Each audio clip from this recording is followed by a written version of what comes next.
Le projet d'aéroport à Notre-Dame-des-Landes est définitivement enterré aujourd'hui, la déclaration d'utilité publique prenant fin.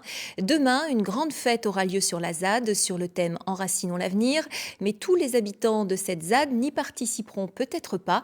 Certains d'entre eux, plus radicaux, en lutte contre un modèle de société consumériste qui n'avait pas souhaité s'exprimer jusqu'alors, ont décidé de le faire dans ce reportage d'Éléonore Duplay et Daniel Le Floch.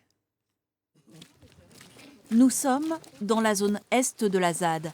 Ici, pas de projet d'agriculture, mais des cabanes comme celle-ci en paille et en argile et dont les occupants étaient venus lutter contre un modèle de société bien au-delà d'un simple aéroport. On ne peut pas appeler ça une victoire et s'en réjouir. Moi, je ne vois pas les choses comme ça. Pour moi, il est hyper urgent et très important de montrer qu'on peut vivre autrement. On luttait autant contre l'aéroport que contre la voiture, le camion, le nucléaire et toute cette folie matérialiste du toujours plus. Pour eux, la route départementale 281 était tout un symbole dont la réouverture mi-janvier par les opposants a fait l'objet d'une forte résistance dissimulée aux journalistes. Il y a une quinzaine de jeunes qui se sont retrouvés sur le toit de la cabane qui ne voulaient plus descendre. Ils ont obtenu qu'elle ne soit pas cassée, mais qu'elle soit démontée planche par planche et stockée juste à côté pour la reconstruction dans l'après-midi. C'était un espace de liberté et de nature qu'on avait réussi à acquérir pendant ces 5 années.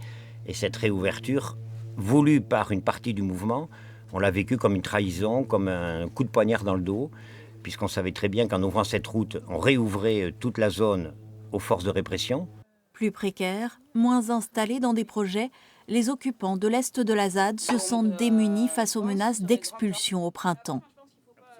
Et grâce à eux, on a sauvé ce bocage et maintenant, l'État veut les expulser. Enfin, c'est vraiment injuste et inhumain. Ils devraient être au contraire récompensés, voire même félicités, et on devrait les aider à continuer leur système d'agrobiologie, de petite agriculture nourricière. Du Larzac à Notre-Dame-des-Landes, Pétoff a connu des dizaines de combats, 40 procès, 8 incarcérations. Ici, il restera jusqu'au printemps défendre l'utopie d'une zone anarchiste et écologiste.